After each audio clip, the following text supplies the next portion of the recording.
Assalamualaikum warahmatullahi wabarakatuh. Apa kabar sahabat, saudara dimanapun kalian berada? Kalian penderita GERD, anxiety, tentunya kalian pasti akan pernah merasakan nyeri di dada kiri, keliengan, tenggorokan seperti mengganjal, sakit pada punggung belakang, mulut asam, cemas, dan lain sebagainya.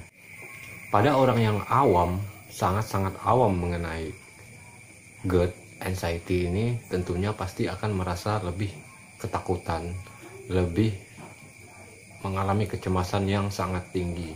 Karena sensasi dari asam lambung ini sangat-sangat banyak sekali. Buktinya banyak penderita-penderita asam lambung ini lebih ke psikomatis. Kenapa bisa seperti itu? Karena dia merasa sangat tertekan oleh teror-teror dari sensasi yang dialami setiap hari sewaktu dia sakit.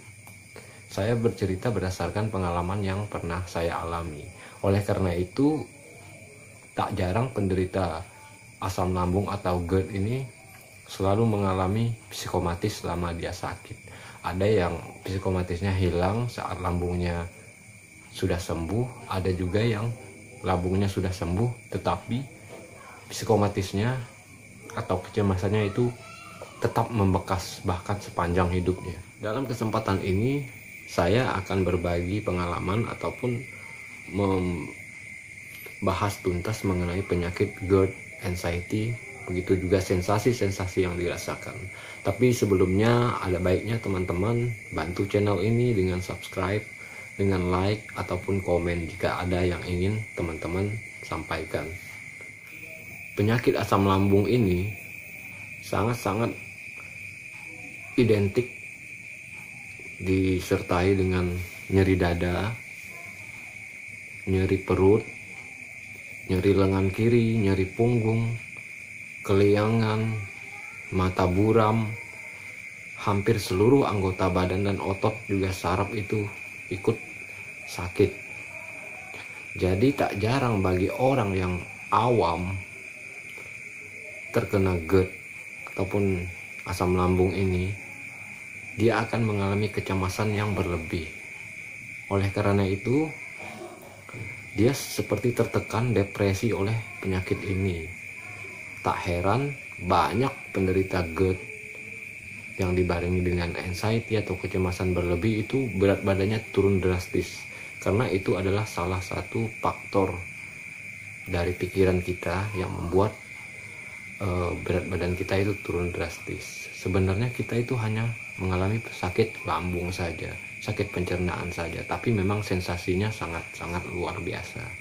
Jadi untuk orang-orang penderita GERD yang udah lama, yang udah berpengalaman dan udah paham cara kerja penyakit ini, mungkin dia pasti akan berangsur-angsur sembuh karena dia udah paham dengan cara kerja sakit ini dan sensasi-sensasi yang dirasakan. Tapi tidak bagi orang yang sangat awam atau yang baru mengenai asam lambung ini. Jadi saran saya, teman-teman yang baru terkena GERD, anxiety, banyak-banyaklah menonton video-video YouTube. Dengan banyak menonton video motivasi dari YouTube untuk pemulihan psikologis, lama-lama teman-teman yang baru mengalami sakit GERD atau asam lambung ini akan lebih cepat untuk mengatur pola pikir. Jadi sebenarnya kuncinya adalah yang pertama pola pikir. Bagaimana kita mengendalikan atau mengelola stres kita itu kita buat seminimal mungkin. Karena kalau misalnya kita stres, asam lambung kita tidak akan kunjung sembuh, malah bertambah. Begitu juga dengan kecemasan ataupun sensasi-sensasi yang dirasakan. Jadi dalam kesimpulannya, penyakit ini jangan terlalu dipikirkan. Kalian buat aktivitas ataupun kegiatan-kegiatan positif, olahraga ringan, dan kegiatan-kegiatan lainnya untuk melampiaskan pikiran-pikiran negatif yang kadang didasari oleh anxiety itu. Karena tak jarang GERD itu pasti akan barengi dengan kecemasan. Banyak pertanyaan mengenai nyeri dada dan apa hubungannya dengan penyakit asam lambung. Nah, di sini saya akan menjelaskan kenapa saat GERD kita kambuh, kita juga mengalami nyeri dada, tepatnya di area dekat jantung, dada sebelah kiri. Begitu juga dengan lengan kiri. Nah, teman-teman harus tahu sebenarnya yang bermasalah itu GERD itu adalah saluran makan kita atau esofagus, di mana esofagus itu adalah saluran makan kita yang menghubungkan tenggorokan, tepatnya di tengah ya teman-teman, tengah agak ke kiri, menghubungkan saluran lambung. Nanti di lambung itu ada seperti klep yang dinamakan dengan otot les. Nah, disitulah pertemuan antara saluran esofagus dengan otot les pada lambung. Nah, permasalahannya orang yang mengalami asam lambung ini adalah proses naiknya asam lambung yang disertai gas dari lambung menuju esofagus kita atau tenggorokan kita. Itulah yang dinamakan dengan proses reflux. Hal itu terjadi dikarenakan lemahnya otot les pada lambung kita, sehingga gas, asam lambung, dan makanan yang kadang baru kita makan itu terbebas naik ke atas. Itu karena dindingnya atau sebuah pintu katupnya itu lemah. Berbeda dengan otot les pada orang yang normal yang tidak mengalami asam lambung, dimana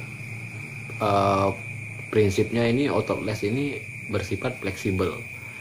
Dia akan membuka apabila makanan akan masuk ke lambung, dan jika makanan sudah masuk ke lambung semua, otot ini akan menutup otomatis. Nah, berbeda dengan si penderita asam lambung, di mana fleksibilitas dari otot les ini sudah lemah. Jadi saat makanan masuk dia tetap terbuka. Jadi saat ada proses cerna di dalam lambung itu, terjadilah seperti penguapan, di mana penguapan itu terdapat zat seperti gas. Pastinya di dalam lambung kita ada gas, ada asam yang fungsinya meleburkan makanan. Nah, itu akan naik dengan terbebasnya. Saat asam lambung dan gas sudah menaik sampai ke esofagus, bahkan ke tenggorokan dan sampai ke mulut kita. Nah, dari situlah terjadi iritasi, karena kita tahu sendiri zat pada asam di lambung ini sangat keras. Jadi saat dia naik menuju esofagus ke kerongkongan sampai ke mulut, maka akan menimbulkan iritasi pada dinding-dinding esofagus atau saluran makan kita. Nah, dari situlah timbul nyeri. Jadi yang nyeri sebenarnya bukan area di jantung kita, yang nyeri itu di dinding saluran makan kita atau dinding esofagus. Nah, kadang juga terasa asam di mulut karena dia sudah terbebas naik ke area mulut, bahkan ke gigi. Dari situ nanti timbulnya nyeri seperti di dada kiri, padahal itu nyerinya hanya di saluran makan kita yang dilalui asam atau zat itu yang menimbulkan iritasi pada dinding esofagus kita. Hal ini telah dibuktikan oleh teman saya yang mengalami GERD yang sangat akut ya, yang sangat parah. Jadi beliau melakukan endoskopi. Saat melakukan endoskopi jadi kelihatan dinding saluran makan atau dinding esofagus sampai ke otot les itu mengalami iritasi.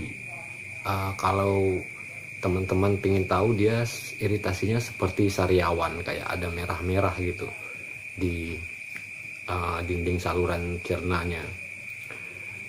Kadang juga timbul asam di mulut kita karena si asam lambung ini udah naik sampai ke mulut. Bahkan gangguan pada gusi itu yang menyebabkan sering sariawan, mulut kering, terus gigi rusak karena kerasnya zat asam tadi. Nah, untuk mengenai sensasi lain seperti nyeri punggung, sesak, itu juga berhubungan dengan otot les kita.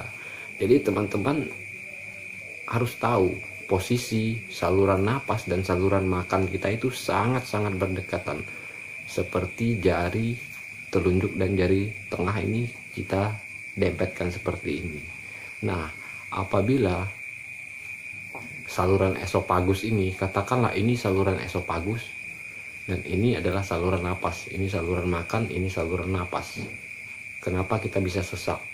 Jadi saat saluran makan kita ini mengalami iritasi, tentunya selalu dilewati oleh gas. Nah, setelah itu terjadi pembengkakan di saluran makan kita. Karena posisinya berdempetan seperti ini, saluran makan kita akan menghimpit saluran napas kita.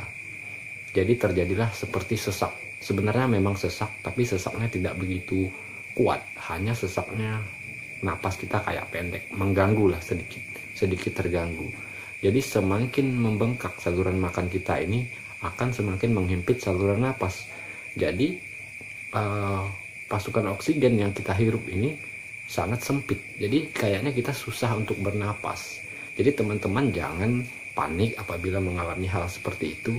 Itu hanya sebuah proses dari asam lambung, gejala dari asam lambung, dimana penyebabnya yaitu tadi saluran makan kita mengalami iritasi. Nah, di sini saya akan memberikan solusi kenapa kita harus banyak mengkonsumsi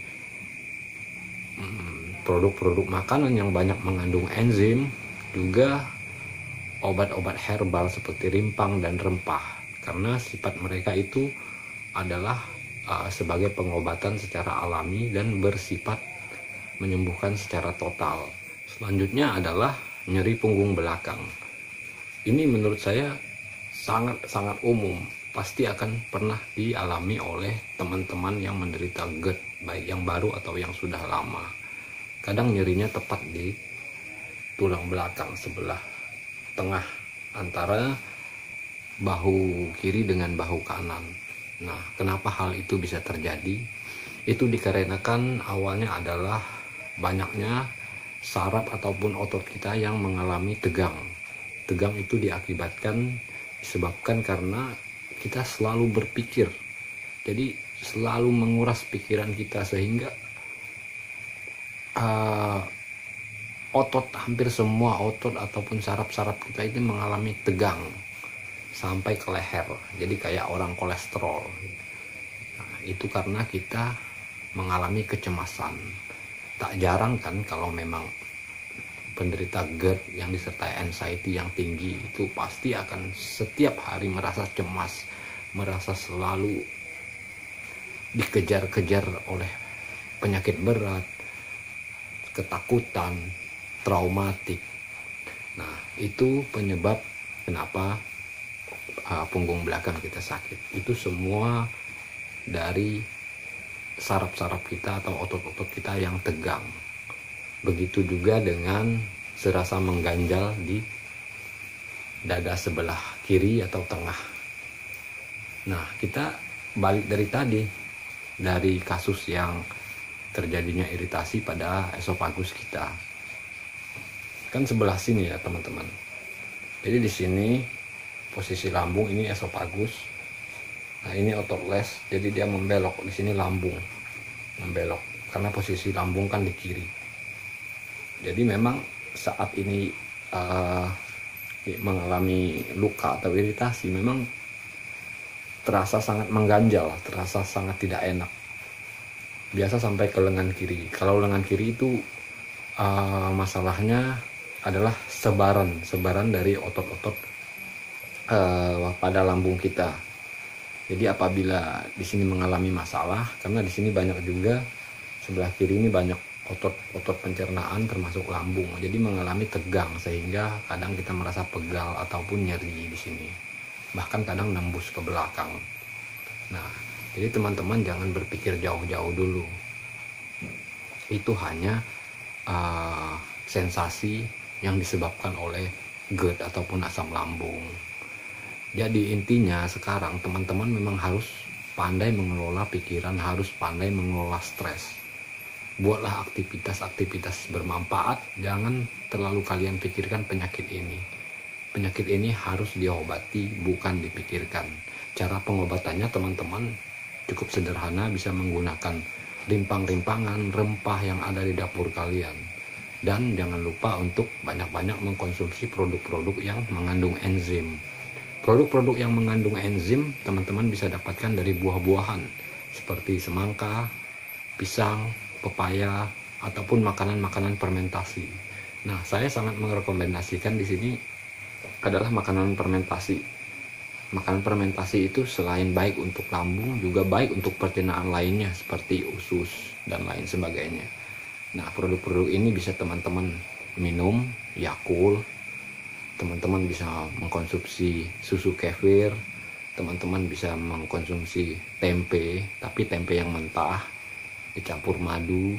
Teman-teman juga bisa mengkonsumsi kimchi. Kimchi itu adalah makanan terbaik atau makanan tersehat di dunia.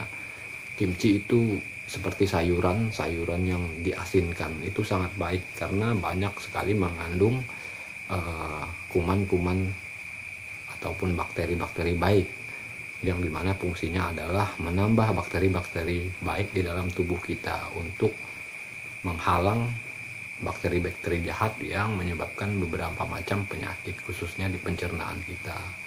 Nah, jadi teman-teman mulai sekarang jaga pola pikir, tetap berpikir positif, dan jangan cemas akan sensasi yang ada. Percayalah, kalian tidak akan apa-apa. Itu hanya sensasi dari GERD atau asam lambung. Semakin kalian pikirkan, maka kalian akan semakin menderita. Jadi kalian harus buat semasa bodoh mungkin apapun sensasi yang kalian rasakan. Saya rasa cukup jelas ya teman-teman. Semoga kalian sehat selalu dan terima kasih telah menyaksikan video saya ini. Semoga bermanfaat. Dan jangan lupa didukung dengan subscribe, like, dan komen jika ada yang ingin ditanyakan. Insya Allah saya akan selalu respon secepat mungkin tentang apa yang kalian tanyakan atau kalian keluhkan. Assalamualaikum warahmatullahi wabarakatuh.